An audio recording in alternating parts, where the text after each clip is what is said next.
Y bueno, estamos con Alvarito El Curi, que también es parte de esta familia, es parte de esta casa y que también la noticia obviamente que le impactó y que estamos igualmente llevando aquí adelante, porque también, lo decía Tabaré ahí en el chat, casi que a modo de homenaje, ¿no? Y a modo de bancar el barco, también estamos en vivo, justamente llevando el programa adelante para bancar a nuestro querido amigo Vale Camino. Y también justamente en este momento tan particular, así que te damos la bienvenida. ¿Cómo andás, Alvarito? Buen día. Y buen día, buen día. Bueno, obvio, primero que nada, mandarle un abrazo a aquel. Ahora le vamos a dar el abrazo Mm, personalmente, ya vamos a salir para allá. Y bueno, estas pérdidas son de esas que te mueven los cimientos, sí, que te cambian la vida. porque Y está la doble condición, que yo lo pienso mucho con mis allegados también, quizás con mi abuelo es el que lo tengo más presente porque sé que no le falta nada, pero esa condición de saber que va a suceder y que está muy cerca, pero que sucede y sí, el dolor va a estar igual. sí, Esa no evitación al dolor, ¿no? Es un lindo tema también para abordar en algún momento.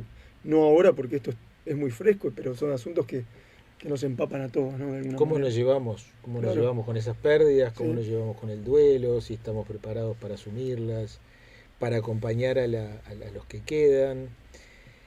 Sí, es todo un tema. Es un antes y un después, en fin. Pero vamos a estar con Ale ahora, bueno, fuerza, vamos arriba. Y en un ratito nos vamos a dar el abrazo que Claro que corresponde. sí. Bueno, verás que estoy un poco difónico, Alvarito. Me lo decía No ahí. sé, no sé por qué, no me lo puedo imaginar, No querido. sé, le estuve gritando a un sueco que andaba perdido por La Plata queriendo cobrar cositas que no daban. Que, Lo cierto es que los muchachos salieron campeones del mundo. Esto es una fiesta nacional, sin duda, también sí, total. en el marco de lo que es culturalmente el fútbol para todo el Uruguay. Ayer la caravana fue algo. Yo, la verdad, que estaba ahí en las escalinatas del Banco República, ahí frente a la Plaza de los Bomberos, Ah, mira. ¿sí? Y viendo la caravana y son esas cosas que no las podés entender demasiado, ¿no? Porque todos se juntan, todos vienen de distintos lugares, los pibes salían del colegio, se sumaban, otros salían del laburo, y otros venían de barrios de allá, del este, otros venían del oeste. Entonces, qué lindo, qué bello. Y hoy titulás Los nietos de Obdulio, ¿no? Como para traer, y muy vinculado, Obdulio, la garra, y cómo entender la garra, de dónde viene, de dónde se forjó, cómo se Sí, sembró eso en el Uruguay, sí. y por qué lo reivindicamos también, ¿no? Digo, Sí, después de tantos partidos, años y décadas y selecciones en donde no dábamos en la tecla con qué era la garra, si la garra era pegar, si la garra era no jugar, mm, eh, qué cuernos era la garra, algo emocional, algo al borde del reglamento, una especie de identidad nacional. Entonces, viendo el partido de los chiquilines contra Italia, dije, bueno, ¿querés entender la garra? Bueno, mirá este partido. Porque la verdad, el despliegue, el ánimo, el coraje, el trancazo en cada pelota dividida, el meter y meter y meter y meter, más allá de lo razonable. Yo decía, estos chiquilines se van a fundir 20 ujú, minutos, 30 minutos, cómo corrían, cómo la peleaban, las mordían, las ganaban todas. Los italianos se achicaron claramente en mm, cada pelota dividida. Vos decís, no puede ser que la gane el Cepillo, que ujú, mide 1,65 m contra uno grandote Italia, y el Cepillo la ganaba. Y ajá, entonces dije, bueno, está, esto es esto. Tiene que ser esto. ujú, E inmediatamente, durante el partido, me puse a buscar a Obdulio. Rápidamente. Después aparecieron memes de todos los colores con Obdulio y Maturro, que claro. claramente uno lo ve a Maturro y dice, bueno, acá si reencarnó en algún lado Obdulio es en este chiquilín. Ujú, Después aparecieron un montón de memes que decían lo mismo y yo me puse a buscar fotos y caricaturas de Obdulio. Me quedé con una del inolvidable Pelo Duro, que la publiqué en las redes y los chiquilines al lado, una foto de los chiquilines, eh, y le puse los nietos de Obdulio. ahí va. Capaz que hasta los bisnietos de Obdulio, y hacía la pregunta si esto se hereda, esto es una cuestión histórica, esto es algo que está en nuestra identidad, lo mamamos en las casas, el abuelo viejo que cuenta recuerdos de cuando festejó Maracaná, los directores técnicos, los dirigentes, los formadores les transmiten esto a los chiquilines, yo qué sé. escucharon un podcast, cómo se transmite, dónde está, dónde va, pero Bueno, lo viste cierto que es que hay un cierto hilo conductor claro, con esto, ¿no? el banco está este muchacho, El ruso. Diego Russo Pérez, Sí, señor. que quizás de aquella selección, bueno, de esa selección que no está tan detrás en el tiempo, la emblemática selección del maestro Tavares en el Mundial 2010, fue una figura visible sobre todo de esa perspectiva, ¿no? De la garra y de mostrar saliendo de la cancha con un vendaje y un sangrado por el costado, como... Claro, pero guerrero. el ruso era bien rústico. Ahí te pueden decir, bueno, es el que mete y mete porque no juega, porque después el ruso le sacaba la pelota a alguno y inmediatamente la pelota iba a parar al rival, y uno que lo quería, lo que era el entrañable Russo Pérez, también lo puteabas, inmediatamente lo puteabas a Russo Pérez, ¿no? Decía bien ruso y después lo puteaba, porque el tipo daba mal el pase. Y no es el caso de estos chiquilines. Tampoco es el caso de estos chiquilines no te erran un pase, meten como locos, atacan. Entonces vos decís, bueno, será esto que uno no lo vio, porque estos exponentes brillantes del fútbol uruguayo que le ganaban, uruguayos campeones de América y del mundo, las cosas que aparecían en la revista Peloduro, ahí ya que estaba entre medio que buscaba la caricatura de Obdulio, ojeaba páginas virtuales de la revista emblemática de humorismo uruguayo Peloduro, ni que hablar de alguna manera referente histórico de las posteriores como El Dedo y como Guambia. Vaya si todos supimos referenciarnos, copiar alguna cosa también, porque no, alguna sección, algún estilo, alguna cosa de Peloduro. ¿Quién no lo tuvo en cuenta? ¿Quién no vio las caricaturas de Peloduro? Y quién no, de alguna manera, no le quedaron por allí grabadas, como yo me imaginaba que estos chiquilines por algún lado tenían el espíritu del gran Obdulio Varela dando vueltas. Y tratando de ponernos un poco más psicológicos y no tan futboleros o costumbristas. Claro, tirarnos alguna de esas, a ver. Tratar de bucear. Nosotros hablamos hace algunos programas del ego, que es una construcción, que es la idea de lo que yo soy. Sí. Nosotros venimos a este mundo sin saber quiénes somos y nos vamos construyendo a nosotros mismos en intercambio con el ambiente. El ambiente nos dice si somos lindos, si somos feos, si somos ganadores, si somos perdedores, si somos chiquitos, si somos grandes, siempre en referencia con el entorno y cómo nos va en ese entorno. El entorno nos manda mensajes, papá, mamá, los educadores, los maestros, los amigos, los primeros vínculos nos van moldeando y uno va construyendo un carácter, construyendo una identidad.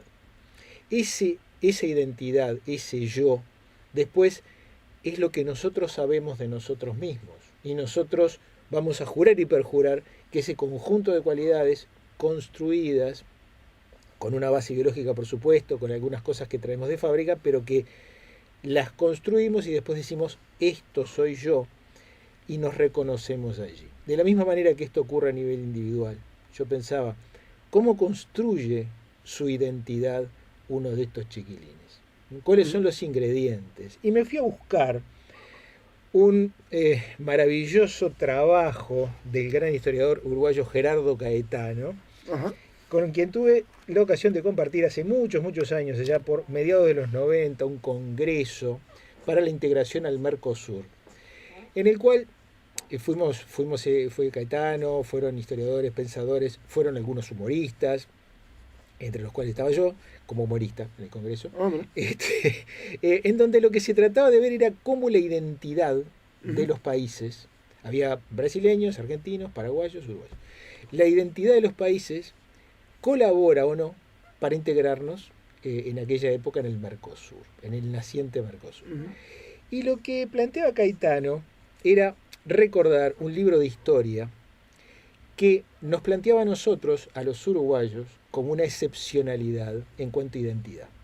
Un libro de historia que se editó y reeditó durante mucho tiempo y que formó en buena medida la idea que tenemos de nosotros mismos.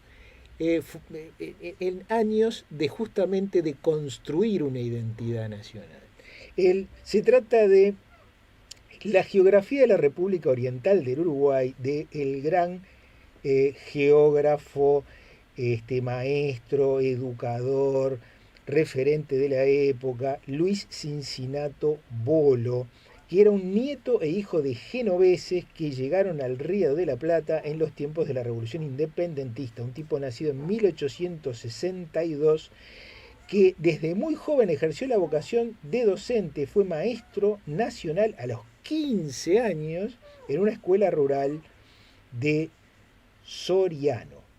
Y de allí hizo una carrera donde fue fundador y director del Centro de Instrucción de la ciudad de San José, titular de la Cátedra de Matemáticas en la Escuela Militar recién fundada en 1885, tuvo una carrera burocrática con el presidente Julio Herrera y Oves, como director de un registro del Estado Civil, etcétera, etcétera. Y es el ideólogo, este manual lo hemos citado muchas veces porque tiene una idea de el Uruguay muy idealizada, pero muy repetida, y seguramente vos, Diego, y todos hemos escuchado cosas que decía este manual, cuya primera edición fue de 1885 y siguió reeditándose por lo menos hasta bastante avanzada la década del 30. Ahí va. Y por ejemplo, ¿tenés alguna línea para ver si nos identificamos? Tengo muchas, hablando de identidades. Tengo muchas cosas que decía de eso? El manual de Luis Cincinato Bolo, que siempre lo quise encontrar y he rebuscado en librerías con libros viejos, en la Feria Tretana Baja, y nunca encontré una edición original. Lo he dicho esto ya en micrófonos, a ver si alguno lo encontraba por allí, no los hacía llegar, pero nunca tuve uno de ellos en mis manos.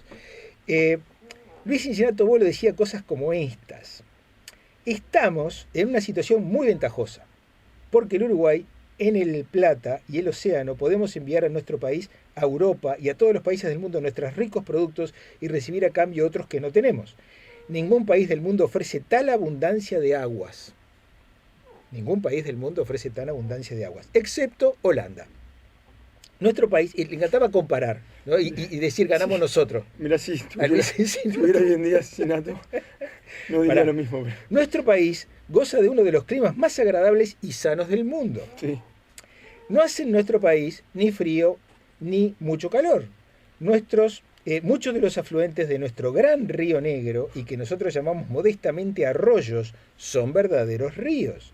Esta modestia nuestra se debe a que somos inmensamente ricos en corrientes de agua. No hay en el mundo, él era un campeón mundial permanente en sus referencias uruguayas ahí que tiraba. Sí. No hay en el mundo tierras más bien regadas que las nuestras. Proporcionalmente al número de habitantes, la República Oriental es uno de los países más ricos y comerciales del mundo. Estaba para un TLC el muchacho. No, pero esto no es nada. El autor de este libro nos recuerda a Caetano, que es maravilloso cómo al citar a Bolo uno ve buena parte de las cosas que creían nuestros abuelos y nuestros padres del Uruguay. Dice el autor del libro que ha visitado las principales ciudades de Europa y puede decir sin temor a equivocarse que Montevideo es una de las ciudades más hermosas del mundo, con un clima sin igual, con un cielo espléndido y con todos los adelantos modernos. París, Londres, Madrid, Berlín tienen un invierno muy frío y veranos más calurosos que el nuestro. O sea, pierden con nosotros. Pocas ciudades tienen un servicio de tranvías, luz y agua como la nuestra. La parte de la costa situada al este de la ciudad es de una belleza incomparable. No hay ningún país del mundo que en tan poco espacio tenga playas tan espléndidas ni panoramas tan hermosos.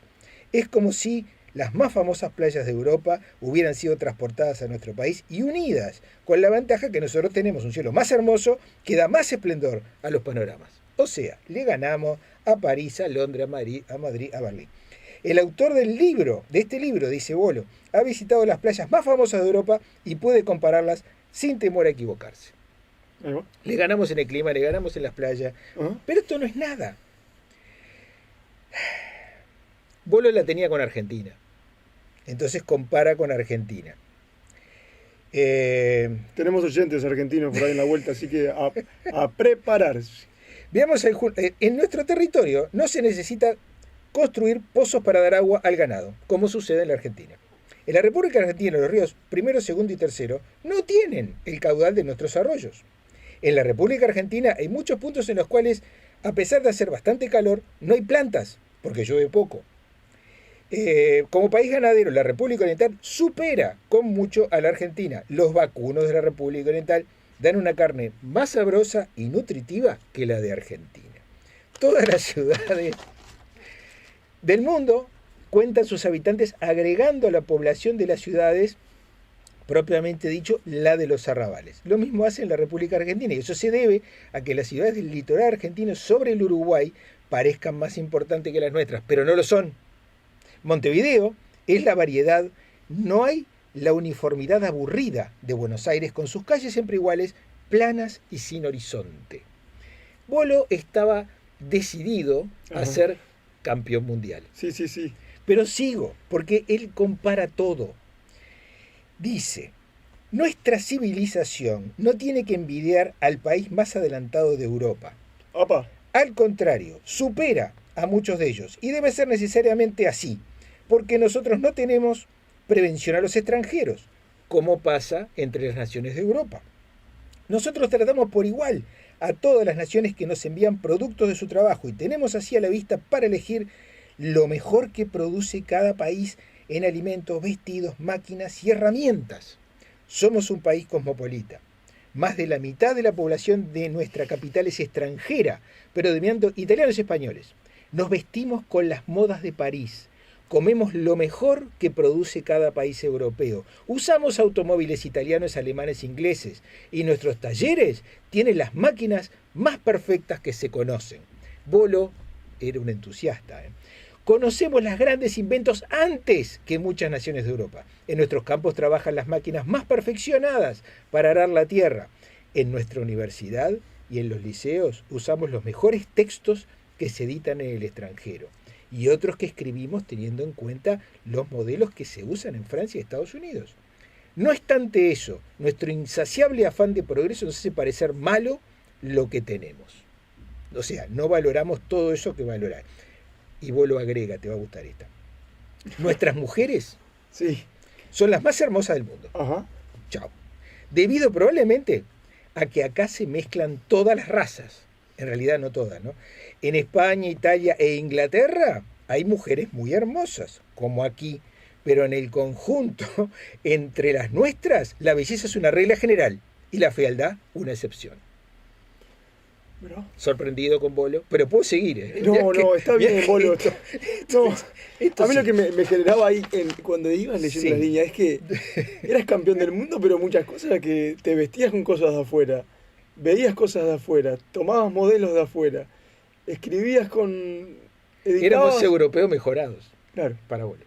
seguro, pero... ¿Quién no escuchó a algún abuelo Raro. decir o repetir Raro no, pasa que tipo de con cosas? estamos mirándolo con... Somos como lo mejorcito de Europa, estamos acá en un lugar maravilloso. en Sí, un clima lo maravilloso. que en el principio decías, esa cita de Caetano, ¿no? La excepcionalidad uruguaya, ¿no? Caetano lo veía como un problema para integrarse Y sí, al Mercosur Sí, y claro. lo planteó Gerardo desde ese punto de vista, me acuerdo del planteamiento de él, muy interesante, pero hoy a mí me gustaba traerlo por el lado de cuánta gente se crió escuchando que éramos algo así como los campeones mundiales, pero al mismo tiempo íbamos a jugar al fútbol y ganábamos y fuimos los campeones en el tren, en las Olimpiadas 24-28, en el 30 y en el 50. Bueno, ¿cómo no asociar esta identidad construida por ediciones y ediciones y alumnos de clases de geografía escuchando estas cosas tan entusiastas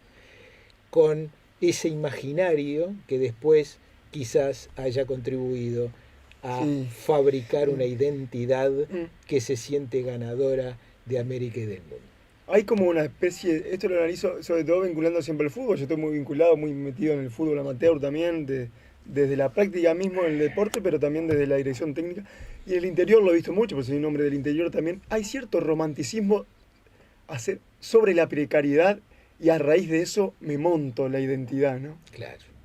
Mirá Claro, mirá con esto lo que logro. Imagínate si yo tuviera lo que vos tenés, la mitad de lo que vos tenés. Sí. Qué interesante, porque recuerdo en el interior, en mis pagos en Quebracho, que hace muy poquito vino gente del Club Levante de España, profesional, a reclutar muchachitos o a ver posibilidades de reclutar. y no podían creer, y decían, ¿ustedes juegan al fútbol acá? Acá aprenden a jugar al fútbol. Así salen a jugar y después son los pibes que vemos Sí. en nuestras categorías. Sí. No podían creerlo. Sí. Y claro, y nosotros ahí sacamos pecho, pero no vemos que en realidad tenemos una situación precaria. Sí. Desde ahí hasta en la ducha no tener agua o no tener agua caliente para luego de un partido de fútbol, miles de cosas, ¿no? Sí. Que montan ahí lo decía por ahí, un cierto mecanismo de defensa, ¿no? También.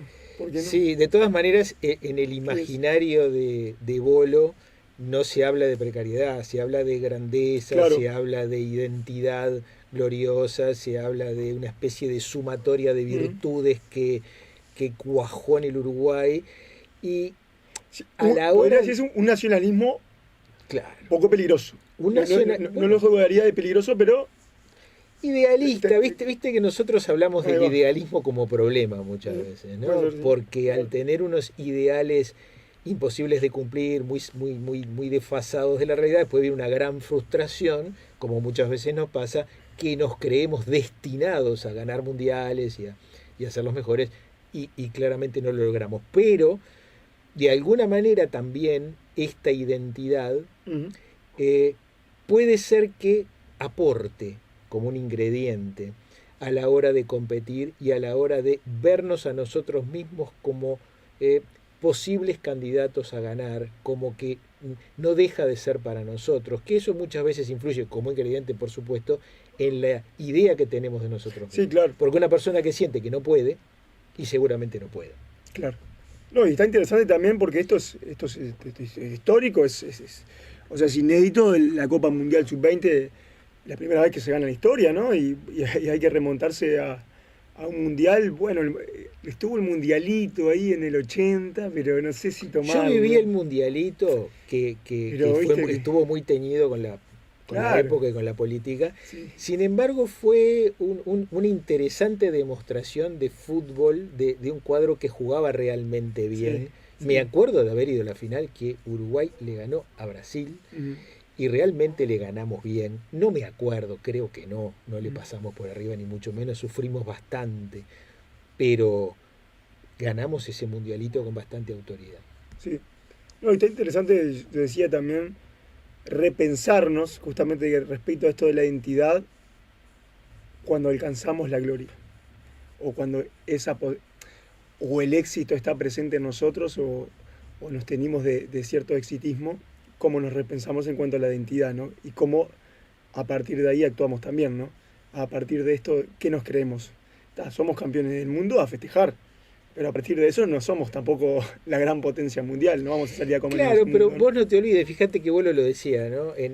A principios del siglo XX, la mitad de las Digo, personas el que vivían en fútbol, pero Montevideo eran descendientes de italianos y de españoles. Sí. Entonces difícil, vos no te achicabas ni te impresionabas jugar contra Italia, Mm.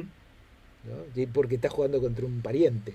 Sí. Tampoco es que lo veo tan lejos al europeo, por ahí lo veo más lejos Ujú. a un latinoamericano que por identidad, por folclore, Sí. por historia no tiene mucho que ver en sus costumbres o en ese ego, esa identidad, ese yo creado, fabricado en Sí. en otras latitudes de América. Ujú. Con nosotros y no nos identificamos tanto con eso. Sí. Y si nos identificamos, uno va a Italia, uno va a España y cree encontrarse con parientes a la vuelta de cada esquina.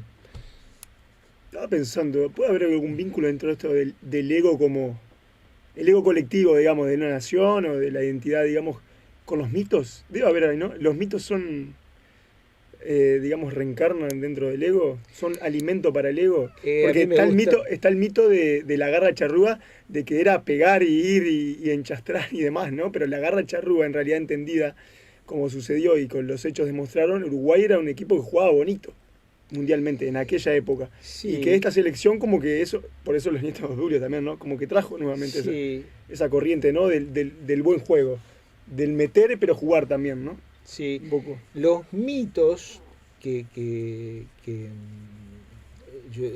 hicimos varias columnas sobre los mitos, Sí. son construcciones, son relatos. Son relatos fundacionales. En esos relatos basamos en buena medida nuestra identidad. Las ideas que tenemos de nosotros mismos funcionan como relatos a nivel individual y a nivel grupal. Las familias tienen un relato fundacional. Esta familia es así y no es asá. Los grupos humanos tienen una identidad, ¿no? Usos, costumbres. No sé, tomamos mate, comemos bizcocho, somos uruguayos. No tomas mate, no sos uruguayo.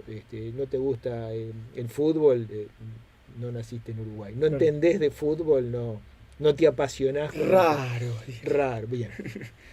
Esas construcciones funcionan en nuestros inconscientes, no es que uno lo piensa y dice, yo voy a ser así, ¿no? Eso está instalado por debajo a veces de todos nuestros propios radares. No nos damos cuenta. Somos así, creemos, en realidad construimos esta identidad con relatos. Y los mitos fundacionales, todas las culturas los tienen, todos los países los tienen, son muy necesarios para esas construcciones identitarias. Sin estos relatos sentimos que no tenemos una identidad, y vaya es si es necesaria la identidad, eso en donde nos reconocemos. La identidad a veces funciona como algo absolutamente necesario. Todos necesitamos una identidad para ser reconocidos, para ser queridos, para integrarnos a los grupos. También funciona al revés, una identidad rígida, una identidad que no se cuestiona a sí misma, una identidad que no crece, que no evoluciona, muchas veces funciona como impedimento para el crecimiento y el desarrollo de la persona, del grupo o del colectivo. O sea, la identidad puede ser vista desde los dos lados. Desde lo virtuoso, la necesitamos, no podemos vivir sin ella. Desde lo problemático, desde el síntoma, la identidad como obstáculo para crecer y actualizarnos. Entonces, podemos verla de las dos formas a la identidad. Claro. La identidad ¿Y en esa segunda es donde opera el ego? El ego es la construcción identitaria, al decir a veces en términos coloquiales, es egoico, es egocéntrico. Sí. Estaríamos refiriéndonos a una personalidad rígida, a alguien que solamente se centra en sí mismo y se desentiende de los demás. Claro. Pero es algo más bien dicho en lo coloquial. Nosotros entendemos como ego tanto los aspectos positivos como negativos. La construcción es inevitable. Tenemos un ego, tenemos un yo, tenemos un conjunto de ideas que nos dicen este soy yo y las necesitamos. Si ese ego es muy rígido, es muy nos impide actualizarnos, se transforma en un problema para crecer y un problema para relacionarnos. Pero es como confundir, no sé, cualquier órgano del cuerpo humano en su estado sano con su estado enfermo. Uh-huh. Podemos estar sanos, podemos estar enfermos, podemos tener un ego bien integrado, un ego que nos sostiene, un ego que nos da identidad, pero no nos impide relacionarnos, pero también podemos tener un ego que sea un obstáculo para el relacionamiento, para el crecimiento, para la actualización y para la felicidad, y para estar bien con nosotros mismos. El ego a veces es un verdadero armatoste, que nos convence de un montón de cosas que están todas mal. Ahí va. Pero y se convierte en un problema. Pero tiene un poder de convencimiento. Claro. Sí. A veces gritar Uruguay campeones de América del mundo es verdaderamente una tontería, un disparate y algo que no se puede sostener. Y otras veces, está como bien. El domingo, está fenomenal, está perfecto. Está bien. Imagínate, decíselo a esta Decíselo a mi garganta. Claro, o sea que el domingo estuvo perfectamente bien. Exacto, gritar y de como un desaforado Uruguay se campeones. Sin ningún tipo de culpa ni remordimiento. Bueno, sí. Alvarito, gracias por acompañarnos. Querido, por favor. Estamos aquí al firme. Los acompaña como siempre Alvarito El Curi. Nos reencontramos la semana que viene, ya con Ale aquí en estudio, sin duda. Sin duda. Poniendo la mañana en camino como debe ser.